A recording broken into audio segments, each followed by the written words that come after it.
dollar. Dirt and money, no soul. Had to go and get it, ain't no time to kick it. Got a stack of flip for my foes. Dollar.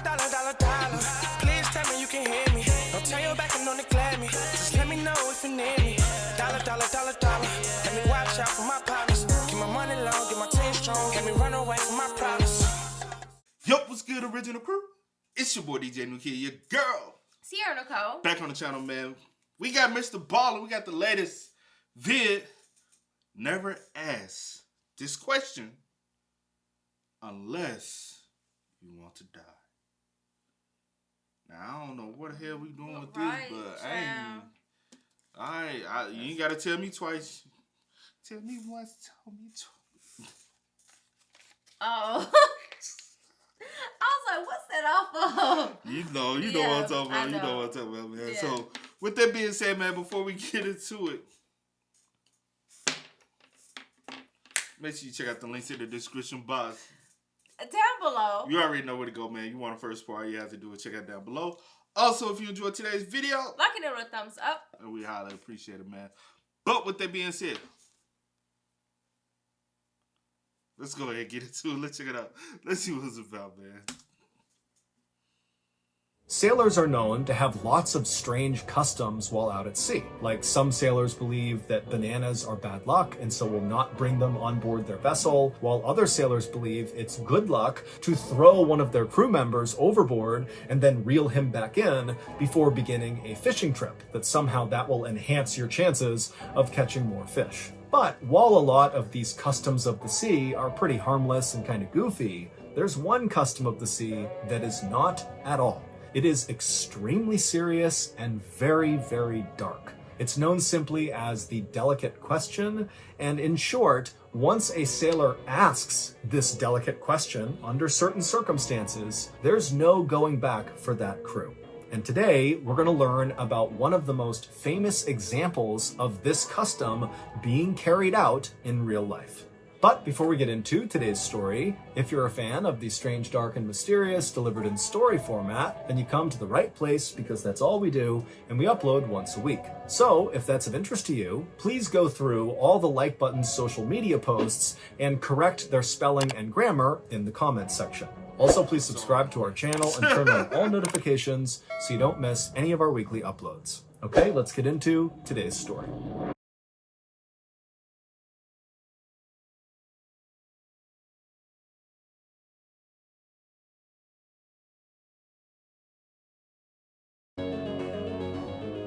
On the morning of February 6th, 1821, 4 young men stood on the deck of a small boat out in the Pacific Ocean. The sun was out, it was beautiful and warm, the water was crystal blue, but none of these 4 men were paying any attention to their surroundings. Instead, all of them were just standing there in total silence, staring at each other. Finally, one of the 4 men spoke up. His name was Owen Coffin, and he was 18 years old. And Owen, like the other 3 men, had grown up on the water. In fact, all 4 of these men had grown up on this small island called Nantucket off the coast of Massachusetts, where the main industry there was whaling, which meant sailors like these 4 men would go out and hunt whales and slaughter them for their oil. So from the time Owen and the rest of these men were very little, they were out on the water learning how to sail, and they were also learning the customs of the sea. And there was one custom in particular that Owen wanted to talk about right now with the other 3 men. So, in a very serious and hushed tone, Owen asked the question of the other 3 men that sailors referred to as the delicate question. And after Owen asked the so-called delicate question, the other 3 men, who were already very serious and just kind of standing there in silence, suddenly their eyes started to go wide and their mouths went agape. And then again, all of the men just kind of fell into total silence. The only sound they could hear was the splashing of the waves against the side of the boat. The captain of this vessel was a man named George Pollard. He was 28 years old, and he was actually Owen's older cousin. And what George wanted to say to Owen in response to his delicate question was no. But George didn't say that. Instead, he just put his hands up over his mouth and stared kind of incredulously at Owen and the other 2 men who were also teenagers. Their names were George and Barzillai. And as he stared at these other 3 men, he realized that their answers to the delicate question was a resounding yes. They knew it had to be a yes. They had to do this. And even though George could totally override them because he was the captain and so technically in charge, he knew in this situation, under this particular custom, he couldn't overrule them. And so, with his hands still over his mouth, George just nodded a yes. Yes, let's go forward with this custom.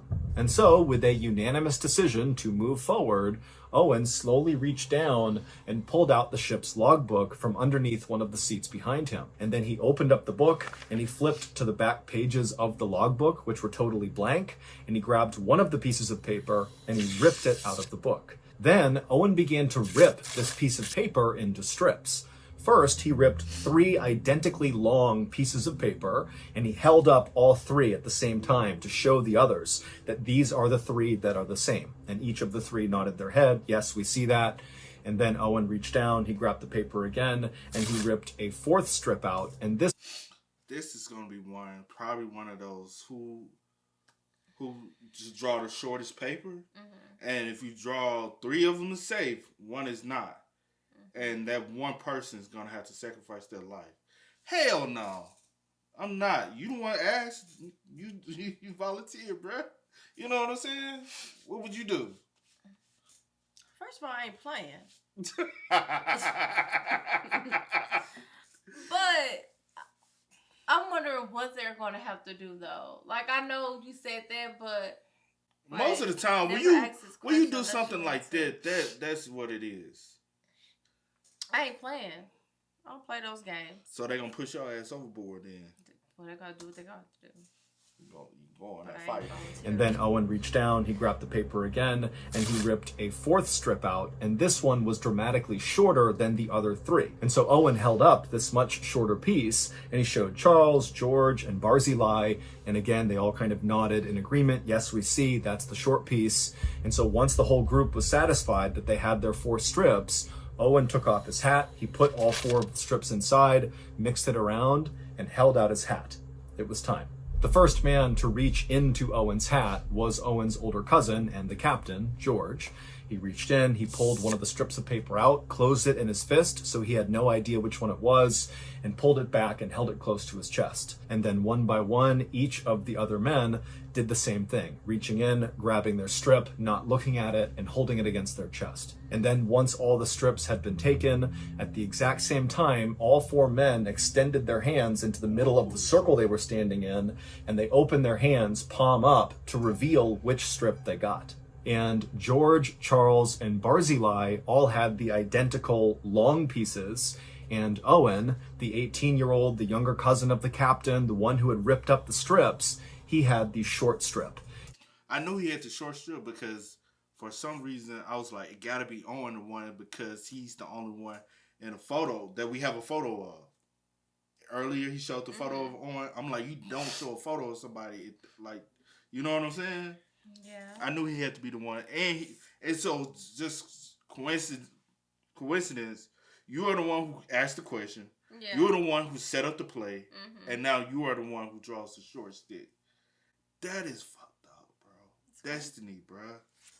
That is crazy. The younger cousin of the captain, the one who had ripped up the strips, he had the short strip. And immediately, when his older cousin, George, saw this, he yelled out, "No, let me take that one." But Owen said, "No, this is customary. I want this." And so after a few moments of the men kind of collecting themselves and calming down, Charles then grabbed the logbook again, flipped to the back of it, pulled out another blank page, and he ripped it into strips again, except now he was only ripping them into 3 strips, 2 long that were identical and 1 short. And once again, as he ripped them, he held them up to show the other men, to show this was a fair process. Then Charles took off his hat, put the 3 strips inside, and extended it to George and Barzillai. Owen was not a part of this round. And so George and Barzillai, one by one, reached in, took their strip, held it to their chest, and then Charles, he would take the last strip, he would hold it to his chest, and then once all the men had their pieces, they held their hands out into the middle of their now smaller circle, they opened their hands, palm up, and this time it would be Charles, the man who ripped up this second round, who would discover he had the short strip. And as soon as Charles saw this, he threw it on the ground and he ran to the other side of the boat and began screaming, "I can't do this! I can't do it!" Meanwhile, Owen, George, and Barzillai didn't even move or flinch. They just stood there waiting for Charles to calm down, because they knew he knew this was a very important custom, and once you begin doing it, you can't just stop.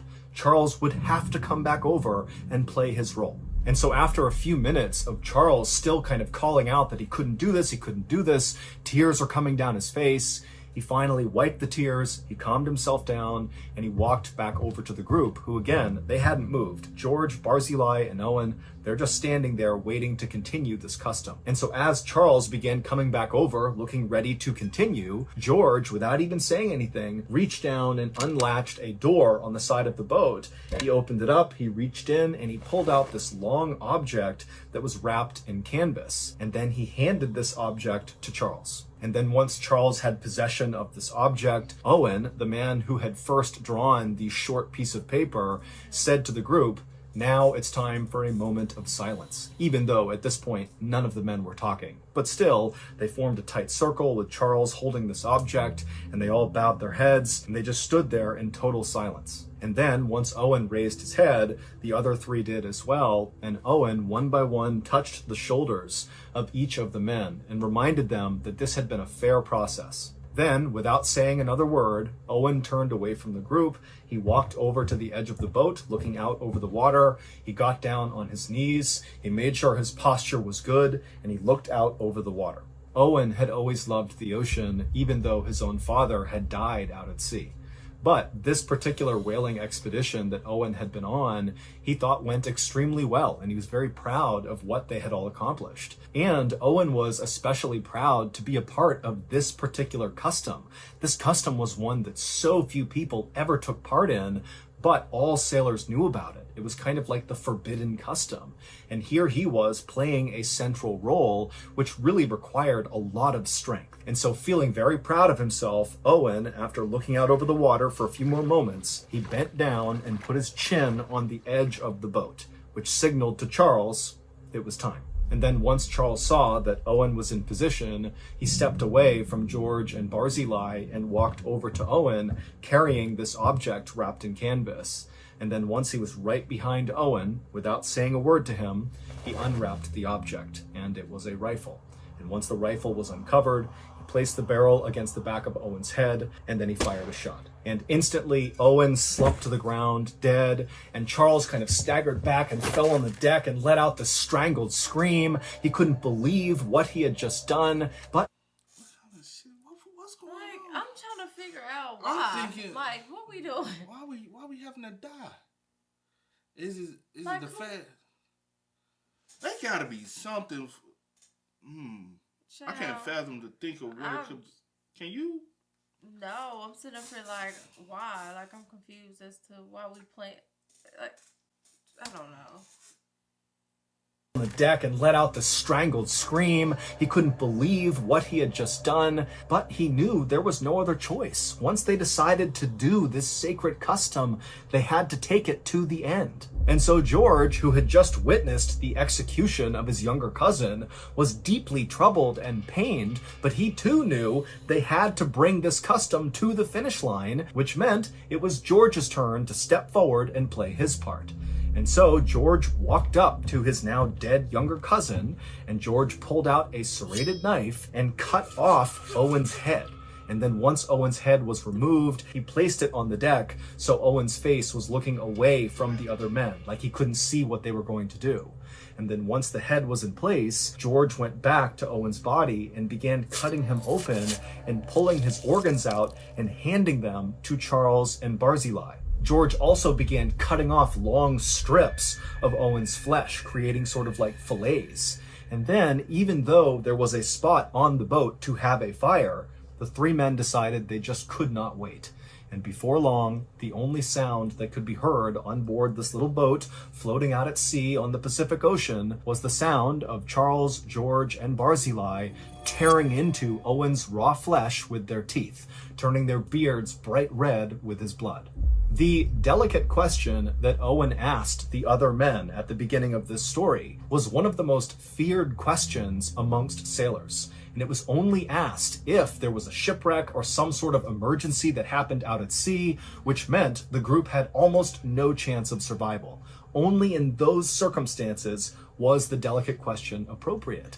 And what it was, do we draw lots to determine which one of us dies so the other can eat them in order to have a better chance at survival? And so during that first round, when Owen had drawn the short strip of paper, that determined he would be the one who was murdered and eaten. And then in the second round, when Charles drew the short strip of paper, that meant he would be the one to kill Owen. On February 6th, at first, I was so confused, but then when he was saying that they cut the head and started cutting open, I said, "Oh, they do okay." Honestly, I kind of figured that in the beginning when I draw the shorts. I was like, either we're choosing somebody to sacrifice, for either the boat is sinking and we gotta choose, or we have to eat the person. Those the only two, and I was like, can't be the eating, bruh. Like, can't be. But I was like, but it can be. Yeah. And that's what it is. That is crazy wild. Like, there was no other option nowhere. Like, were y'all stranded at sea? I guess and couldn't move at all? But I understand why Charles freaked out the way he did, though. When he had to draw, I was like, maybe he has to now go through it too. And that's why he was like, I can't do this. Or maybe he was just like, the fact that they know that they're about to take him out and eat him. But now y'all could have decided. So well, technically you got to go through with it. Once you start and you choose that person, because you can't be like, oh no, we ain't gonna do it, and then later on you have to do it, and then be like, damn, let's do it again. Hell no, you pulled the short. I guess for them, you pulled the short straw. No, we can't. We eat you, bruh. But I guess for them to even have to ask the question, they were at their last life or death. Yeah, it was like life or death at this point, I guess. Which one you would have chose? Huh? If you out there, what would you do? The one getting killed or the one eating? Both. We'll talk about the eating.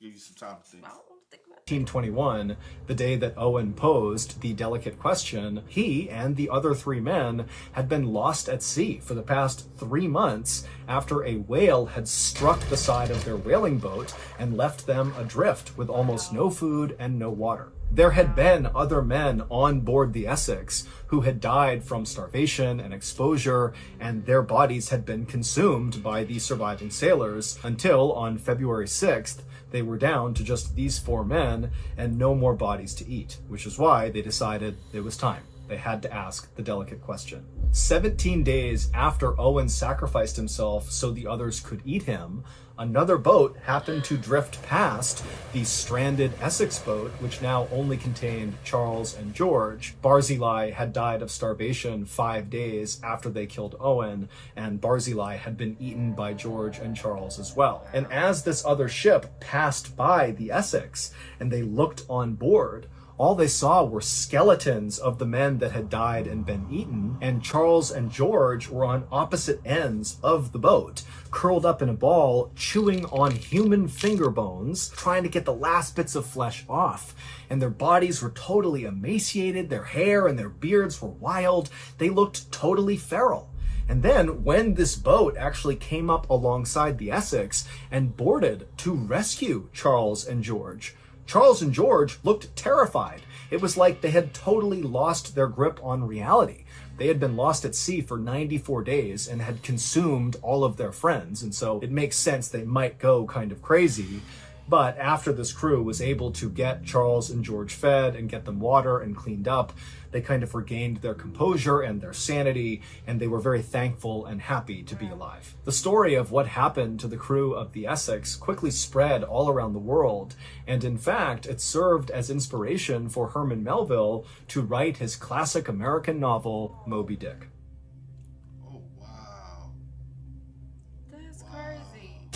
On March 22nd, 1994, 4 people were sitting in a circle inside of a dark hotel room in England. In front of them was a homemade Ouija board. The 4 people in the hotel room reached out 1 finger each and placed that finger on a glass cup that was flipped upside down, resting in the middle of this Ouija board. After looking around at each other nervously, one of the 4 people began to speak out loud.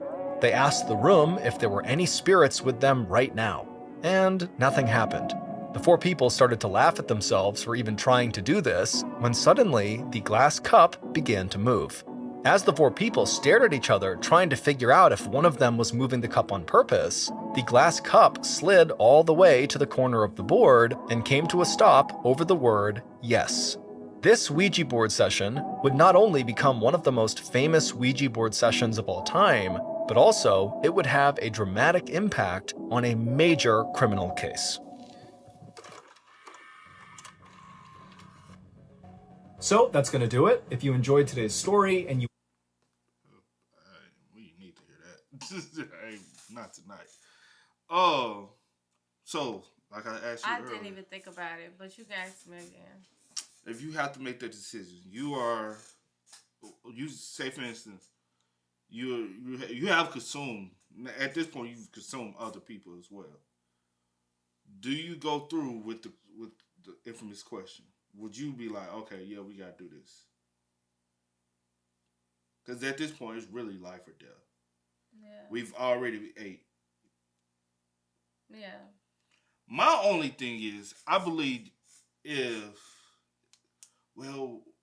honestly, because y'all have nowhere to store the meat, you have to go ahead and consume it. Yeah. So you can like hold some or waste some. You have to eat what you can eat because it's gonna go bad. Especially Shit. Why it's fresh, which You sounds gotta- so weird because it's a you human body. Yeah, you literally have to eat it while it's fresh, unless it's That's sad. I don't even want to have to. But I know, like, in situations like this, when people are put in situations like this, because I'm pretty sure. You gotta do You what know you what I'm gotta saying? do to survive. Damn. And, sitting here saying, like, I would never. You don't know. You don't know because because you never never put been in that situation. Yeah, you never. Because I was like, why they just couldn't? They could have made that shit stretch. But I was like, in my head, I'm like, you can't make it stretch. You actually have to consume it. And it's like, damn, bro. That's sad. 18. I I'm know. like, think about you at 18.